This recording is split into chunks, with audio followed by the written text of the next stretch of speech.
Hey y'all, welcome back to the channel, Jay's Jeep and Classic Car channel. Today we're going to be putting in the heater, and did a few modifications to it. Despite what my sweatshirt is signaling, South Carolina is typically hotter than it is colder. And so what I did is I took the heater core out of the heater.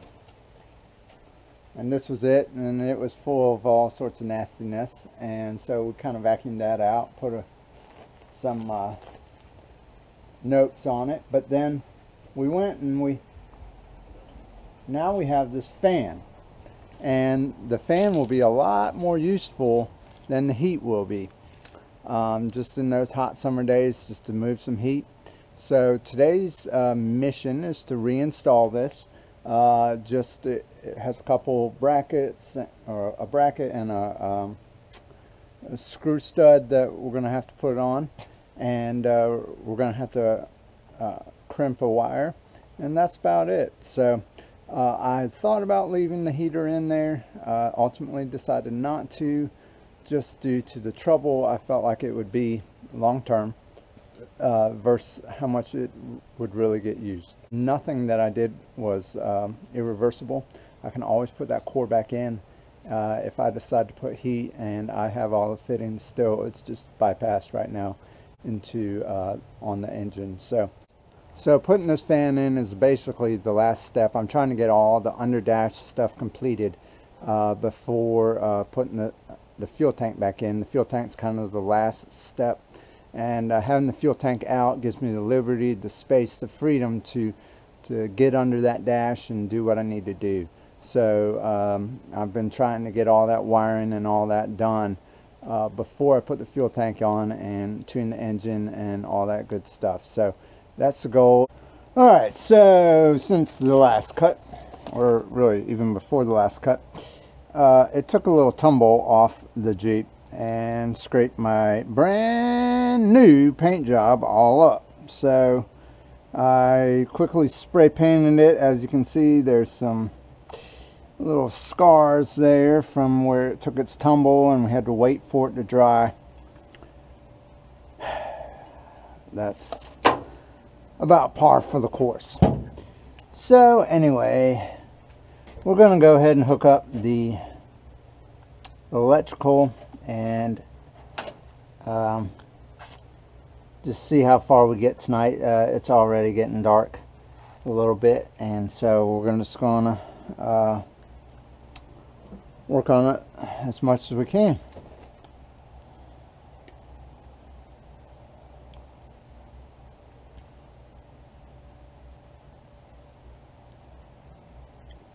So we're just going to splice a little more, or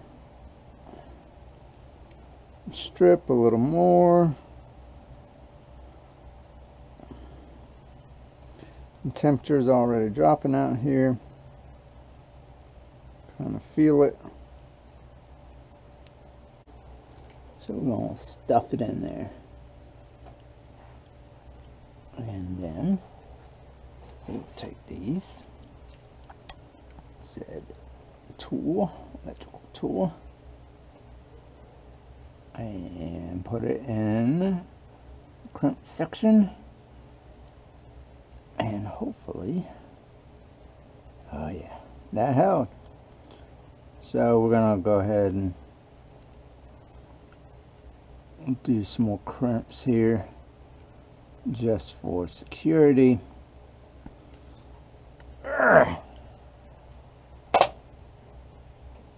Oh yeah, that's good.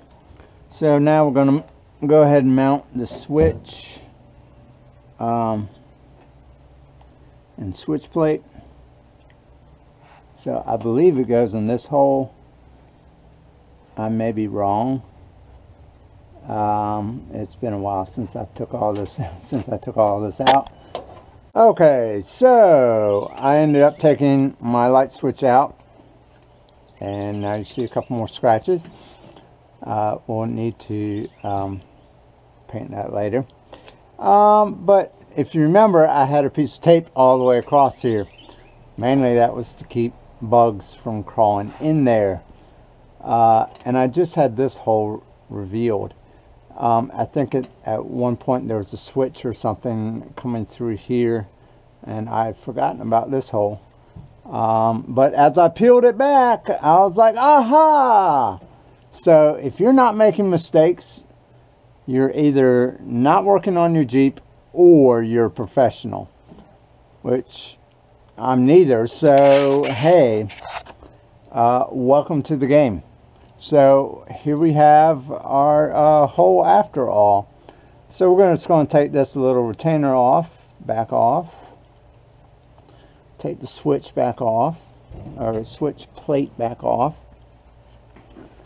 And mount this bad boy up in here. Alright, so we got to tighten this thing up. And we got to use our dreaded channel locks for that. So we're just going to leave well enough alone right there. I think that's pretty tight. I don't want to break something, because that's just kind of how it's been. Alright. So this is the tricky part. So I've got 800 cables under here now that weren't there when I took it off. And so we're just kind of doing the old awkward dance of trying to get this thing to line up. Oh, that's close. That's close right there. Yeah, that's the wrong hole, buddy. It's close, but not the right hole. Come on. Come back out of that hole. And into that hole. Yep, that's the one we need. And we got our washer and lock nut, etc. right here. So we're going to put that on. And our nut to hold her in place. Alright, so it needs to go right here into that hole. Alright, literally I'm on my head right now. Oh yeah, and that's dropping that nut and bolt right through there.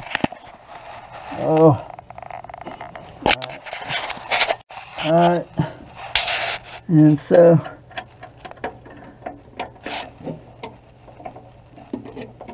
I love being upside down. I love being upside down. I love being upside down.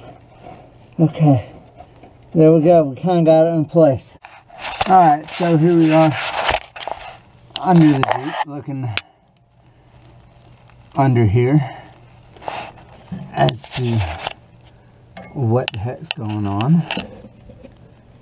And so yeah, I'm literally laying on my back here and just trying to fish this stuff out. I don't think it's pinched in any way. I think that ground is just in there. And so we're going to end up plugging this stuff. There it is, right there. What is that? Yeah, that's not good. So I've managed to get this on the wrong side. So we're going to take this off. We're going to take that off right there. Feed that wire up and up over and tighten everything back down. Alright, so we got it rerouted. This wire is way longer than it needs to be. And so, but it gave me the freedom to move it around. And it is all out of the fender blades, so we should be good to tighten everything down.